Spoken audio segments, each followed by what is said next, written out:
Good morning once again, grade 10s. Welcome to this wonderful lesson on the 28th of July or July 28th, 2020.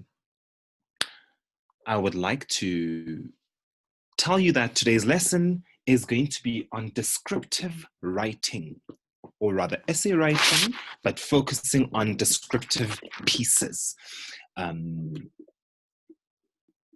Usually, we're told that we need to learn to bring our writing to life.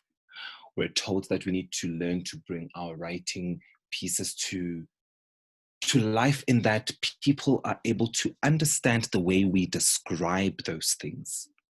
Among that, or among those rather, are situations. It could be a holiday. It could be a scene that you have. It could be a situation around which you may have found yourself. Anything, just as long as your writing is descriptive, and just as long as that description allows for you to express yourself very, very, very well. Remember, one of the things that we always talk about is voice. The voice that you have, the voice that you bring out, and the voice that you're writing in itself tells us about the kind of words you're using. Let's go. So I've taken this from Aldous Huxley, the author of A Brave New World. He said that words can be like X-rays if you use them properly. They'll go through anything. You read and you're pierced. That's it. Okay. So the focus basically for today's lesson is introduction to descriptive writing, lessons and tips, example of a descriptive piece, and then we'll also have some example topics. Okay. What is descriptive writing? Who can tell me what descriptive writing is? Do we know what descriptive writing is? Have we ever done descriptive writing before? What is it? Good morning, Michaela. Have we ever done descriptive writing before? Have we ever done descriptive writing? Ever, ever, ever, ever? Yes?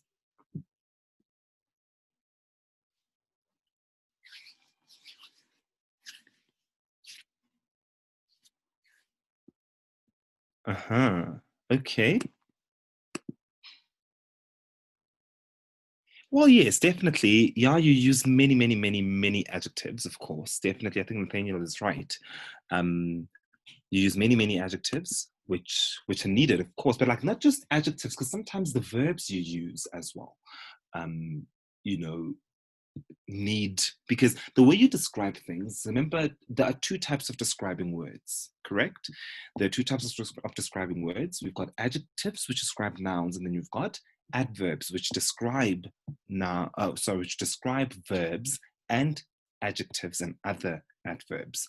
Okay, so I think just broaden your vocabulary in wanting to describe, but also it's not only just about broadening your vocabulary, but it's something called using language creatively. Using language creatively. I think one of the best things that we have as South Africans, and this is regardless of the language that you're using. So I'm not just focusing on English here. If you watch perhaps like most of our telenovelas or our soapies or our dramas, listen to the scripting of all of those. The scripts are very well written, and that's because they're trying to bring that writing to life. So when you are describing something, picture yourself on a stage saying whatever it is that you're writing to people, but while trying to keep their attention. That's what describing is.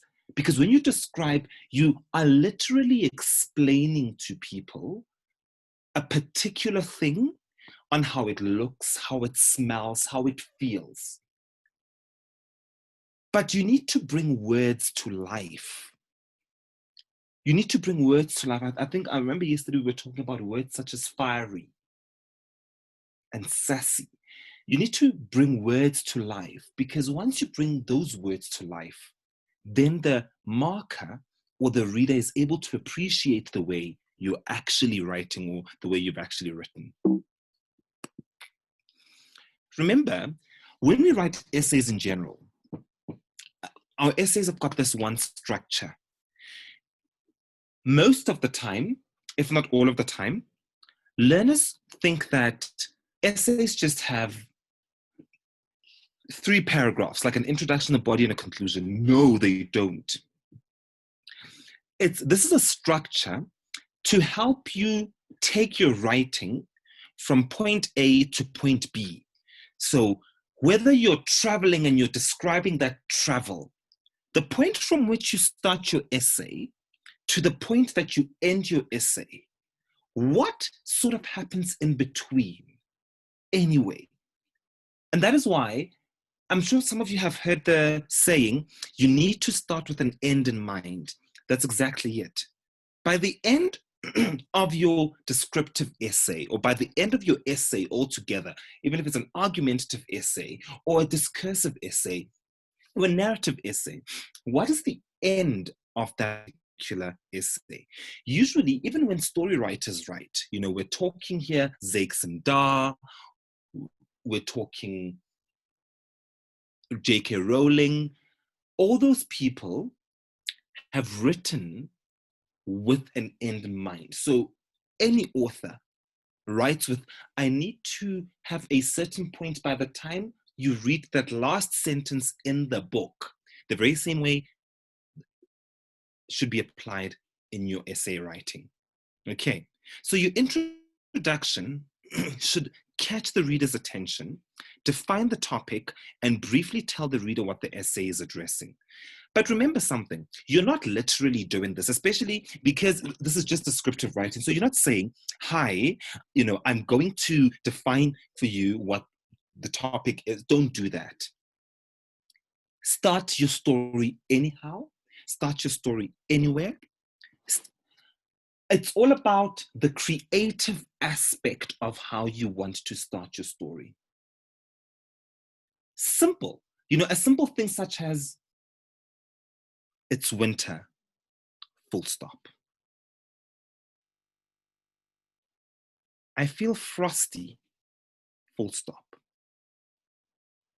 My throat feels like an engine of an ailing car. Full stop. What have I done there? The first thing I've done, I think, effectively is use very short sentences.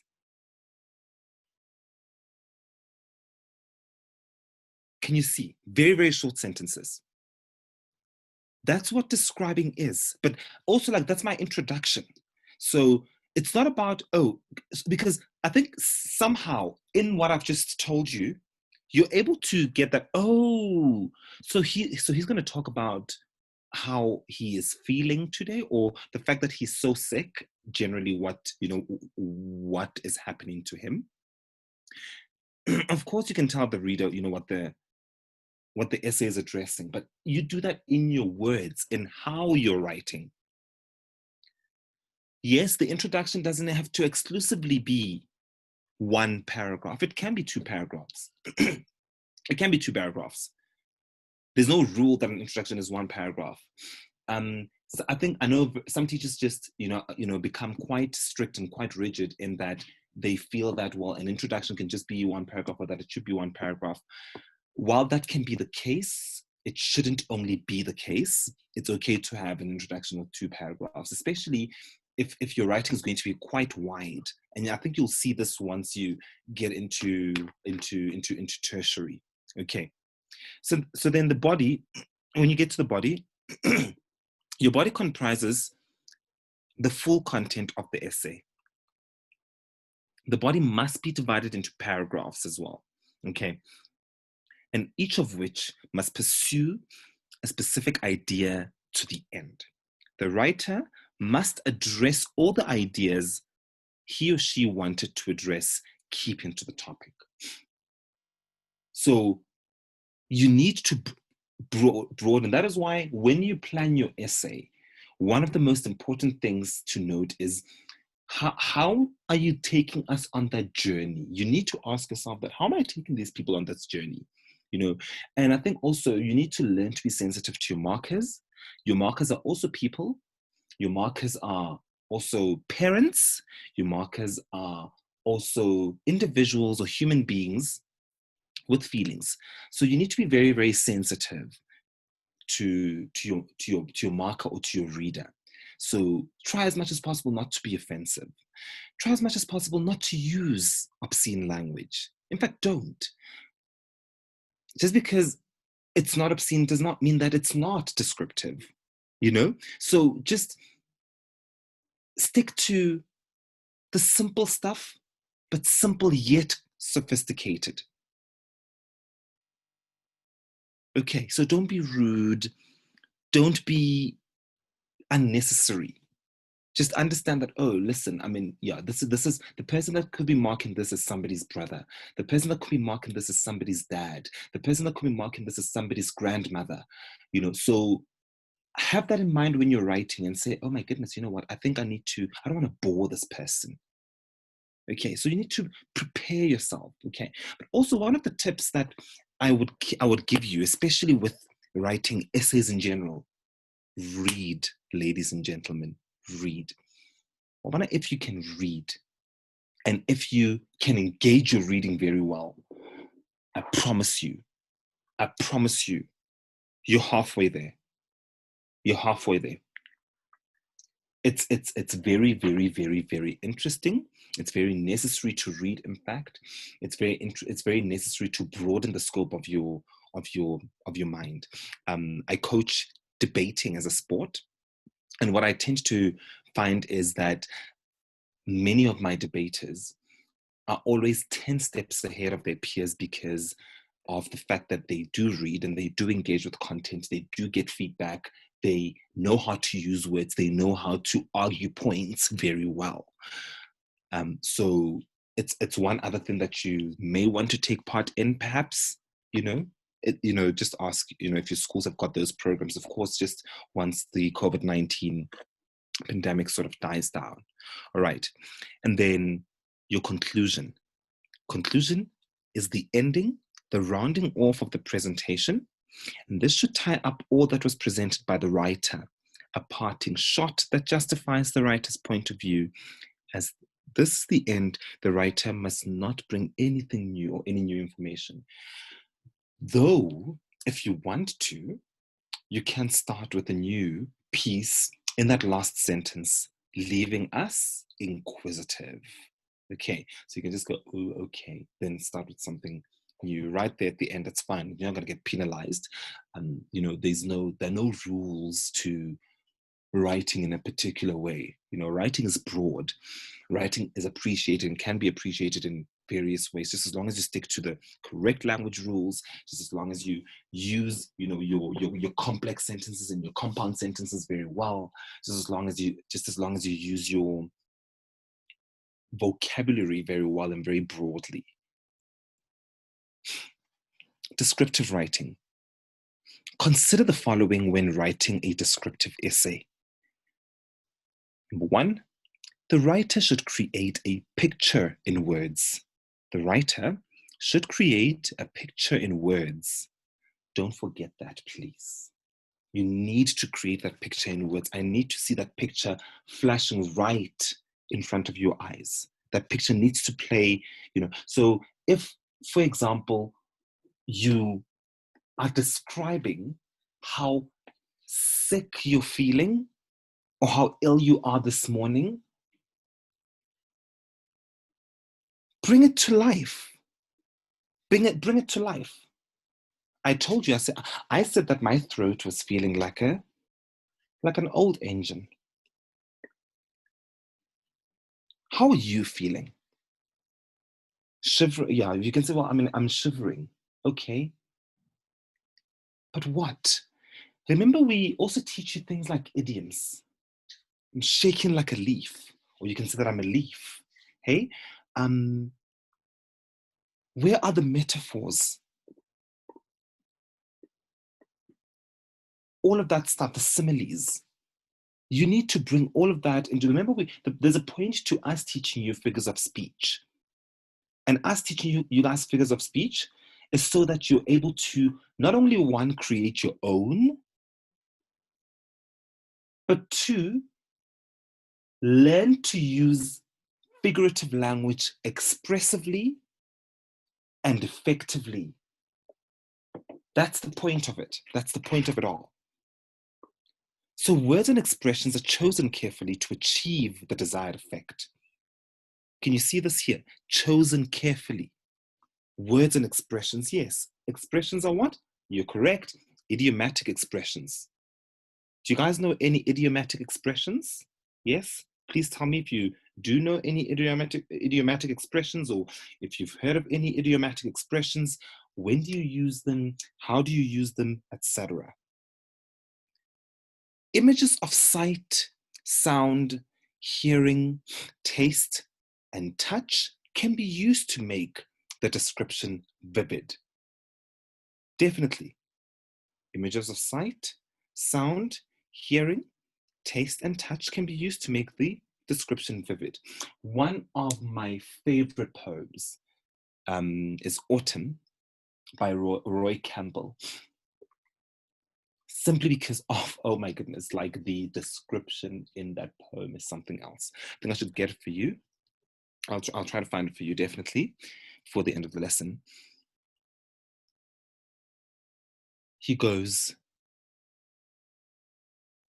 I love to see the leaves depart, the clear anatomy arrive. Can you hear that? He says, I love to see the leaves depart. Leaves departing, really? What is to depart? We know what leaves are. You know, what is to depart? To depart is to leave. But also, remember, he's talking about leaves on a tree. But can you also see that very, yeah, exactly, that very nice, what's this? Placement, an appropriation of the two words next to each other. The fact that to depart means to leave, but also leaves are, or the word leaves rather, is a plural for the word leaf. Yep. Poetry, guys, writers and poets. Yeah. So he says, I love to see the leaves depart. Then he goes, the clear anatomy arrive.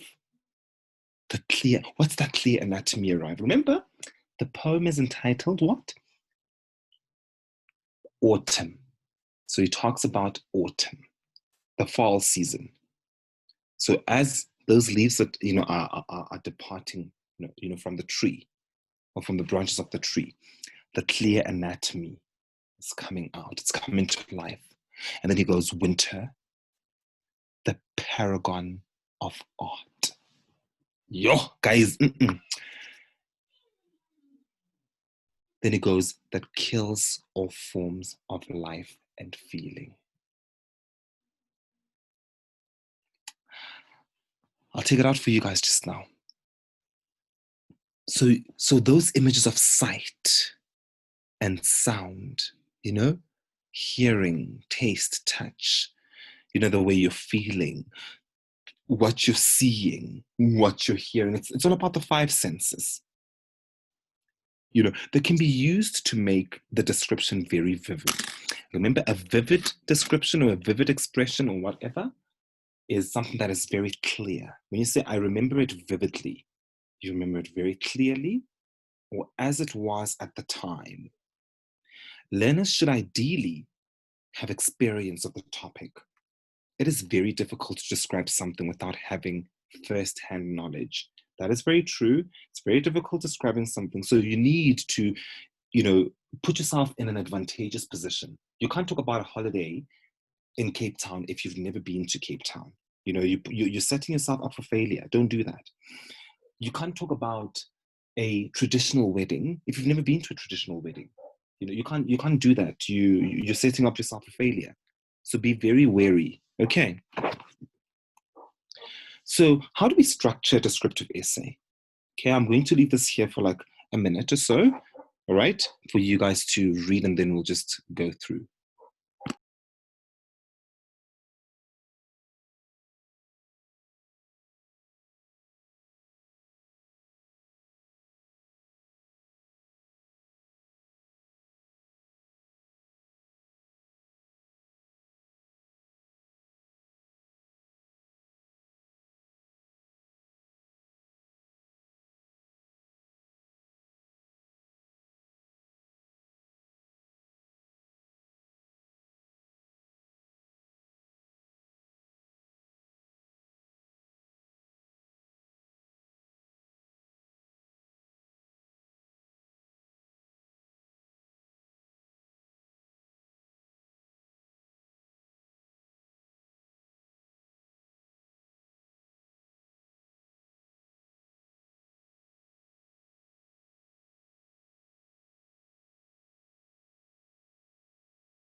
Right.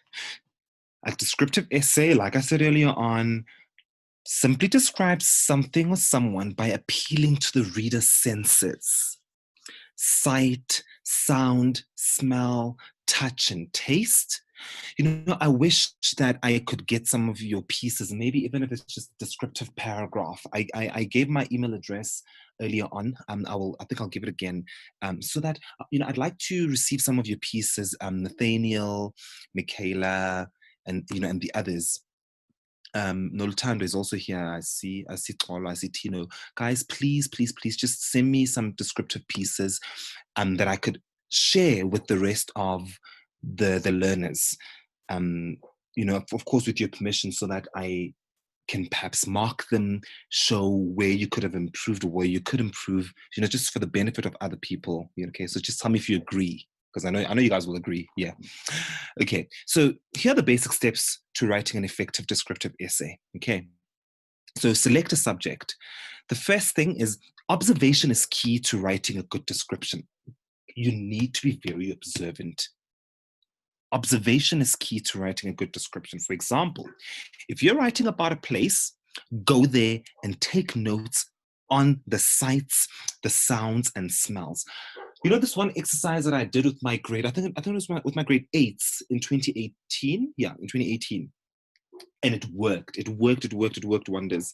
I told them all to take off their shoes. I said, take off your shoes, guys. Yeah, take off your jerseys. It was actually quite warm, actually, because I remember I was standing in for one of my friends, and yeah, I was teaching her classes, and I said, let's just take a walk around the school, you know. And I said, get in touch. So put your cell phones away, put your iPads away, put everything away, everything away, put everything away. I want you to get in touch with your surroundings. What a feeling of appreciation. Do you know that? I ended up with about half the class meditating. Because we even went to the field. Others went to the primary school field, I remember. And by the end of that exercise,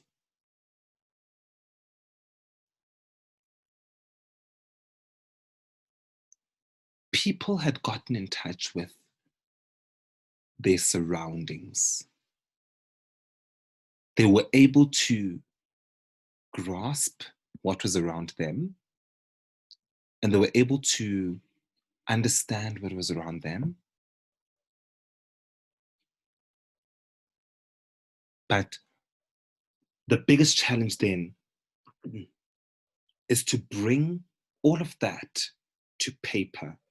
How do you bring writing to paper? Finally, how do you finally say that? Look, okay, I've achieved, what I needed to achieve in this regard. Now I'm going to, I'm going to describe. I'm going to describe. How do you do that? Simple. Verbs can mean anything. Adjectives can mean anything. Nouns can mean anything. Remember here, I told you earlier on that one of the things that are important generally with this, to use expressions. To use what? Expressions. And remember, expressions come from idioms, yes. They come from, what's this? Many other figures of speech. Many other figures of speech. So understand why all these figures of speech are taught to you. The irony, and then you've got dramatic irony, and then you've got situational irony. Then you've got metaphor, you've got extended metaphor. Why do we have those figures of speech? So a descriptive essay paints a picture for the reader using descriptive devices and senses. So then you create a what? Create a thesis statement that informs the reader who and what you're describing. Example, the wooden roller coaster in Coney Island is a work of art. Yo, simple but straightforward. Remember, a thesis statement, guys, is that one broad or large statement which you then need to break down in your description. That's your thesis statement. It's also called an angle statement, or we can also call it, it's an angle statement. That's what it is, basically. Where are you going with this? What are you talking about, regarding this? Then you can also say, my bedroom is an ocean sanctuary.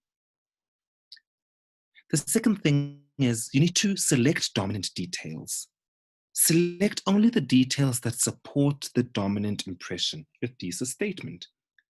Look at that broader aspect. You see here, the wooden roller coaster in Coney Island is a work of art. So by the end of this paragraph, or by the end of the essay, I know what I'm trying to point at.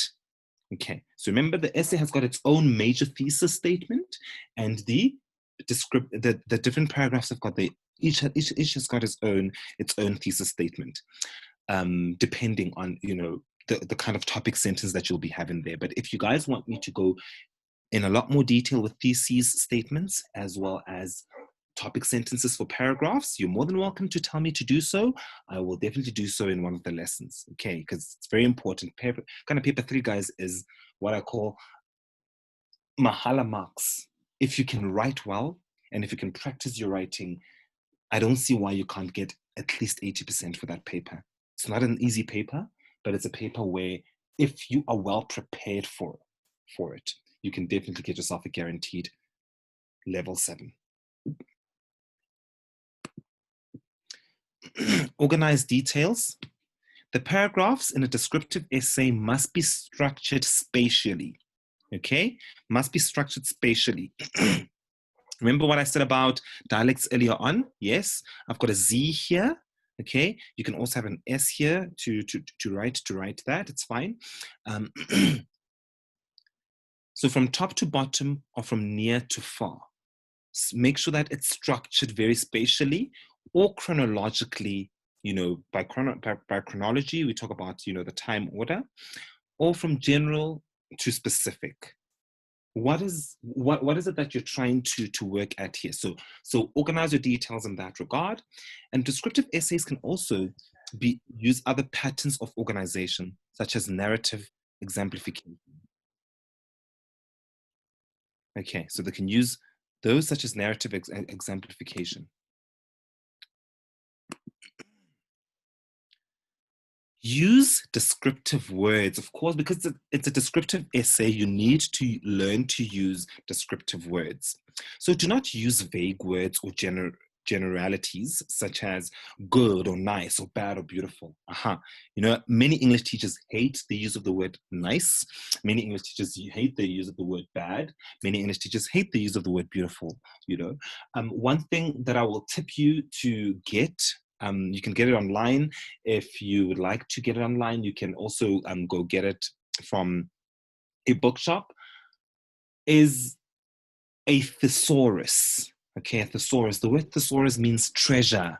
Okay, so basically it's a dictionary of synonyms and antonyms provided as well. But it's basically a treasure of words. Beautiful, beautiful thing to own. I have about 8 of my own. Be specific, guys, and use sensory descriptive words, adjectives. For example, I ate a good dinner. Boring. Or I devoured a steaming hot cheese-filled pepperoni pizza for dinner. Can you see the difference in the two sentences? Of course you can.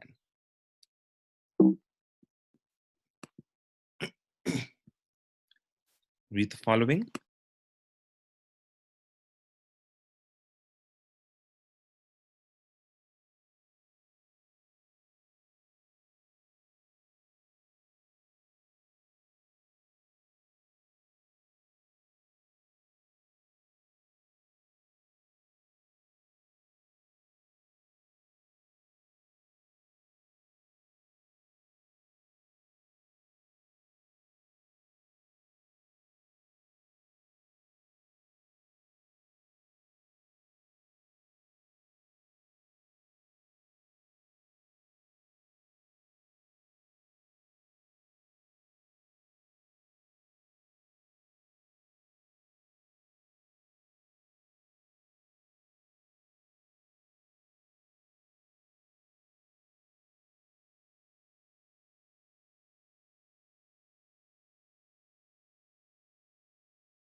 Perfect. Provide sensory details. There you go. You see smells that are in the air, the aroma of freshly brewed coffee. Hey, the aroma of, can you see the word aroma in itself is not necessarily a description. But the minute that a person, I mean, that's a noun, but the minute a person says aroma, you kind of go, oh, okay. See, is it like the smell? Really? No. Of freshly brewed coffee. There you go. Freshly brewed coffee. That's a beautiful. That's an adverb describing a verb. Brewed coffee, or coffee that's brewed freshly, whatever. Okay. Sounds, traffic, honking horns, right? But what do those sounds sound like? Okay, don't just say the cars were hooting. No, man, I need better descriptions. Okay, sights, the sun scattered tiny diamonds across dew-covered grass as it peeked out from beyond the horizon. Touch, the texture of the adobe's hut's walls resembled coarse sandpaper. Oh my goodness. Oh my goodness. Taste, sweet, sour, salty, bitter, tart. Giant goosebumps formed on my tongue when I accidentally bit into a sliver of lemon. That's how you need to write. 5, draw a logical conclusion. The conclusion may also use descriptive words. However, make certain the conclusion is logical and relevant. So bring your logical conclusion to what it is that really a particular paragraph or the entire essay broadly would do. Okay. Right. So we're going to use a descriptive essay example from here. Okay. We're going to use that example. Just a sec.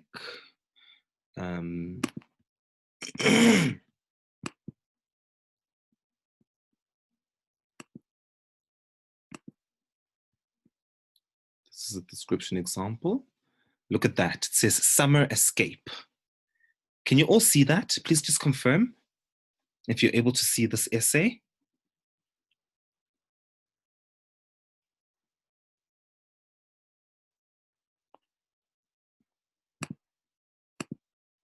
Thank you so much, Naltando. Thank you so much, Hurt Rain. Thanks, Nathaniel. Okay, right. Title. Okay, I'll give you like 2 minutes to read that.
Can you see how the words that bring the writing to life are put in bold?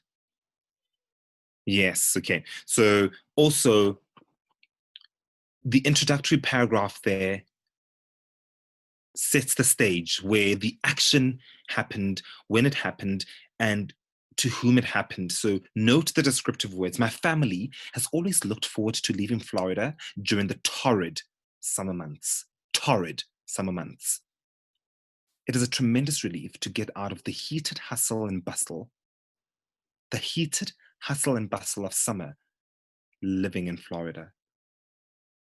Each summer, we follow the yellow brick road to our hometown in upstate New York. Remember, Florida, I think it's definitely south of New York State, and it's quite hot there. That's where Miami is. Welcome to Miami. You're right, yeah. So as we drive through state after state, it follows So it becomes apparent that the world around us is changing. In South Carolina, we already begin to notice changes. The trees appear to be touchable, offering soft, plush leaves which sway in the breeze, and the grass actually invites us to share its place rather than scaring us away with mounds of intruding fire ants. Can you see that descriptive there? That description there. Note how the writer provides details, translating an experience into written words that permit the reader to visualize the situation. Note description details. Okay. Also here, if you read, I'll leave you to read that there.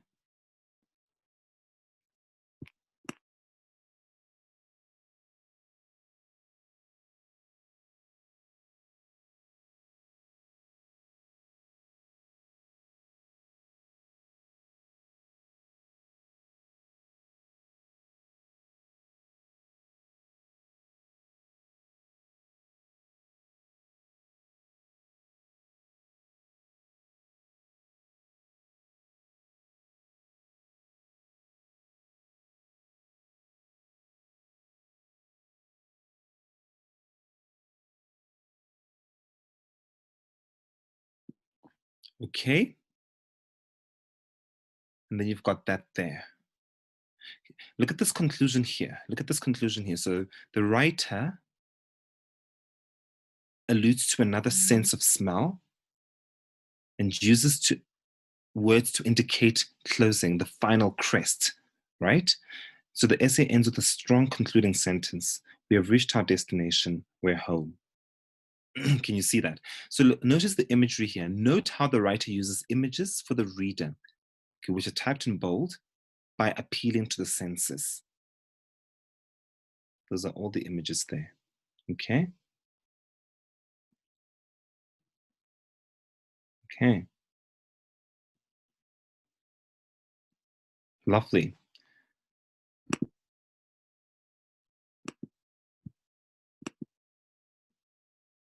And then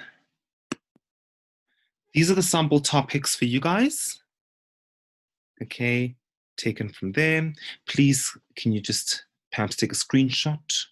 I'd like for you guys to practice some writing using these. Please, please do share.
Okay, I hope that you guys got all of that.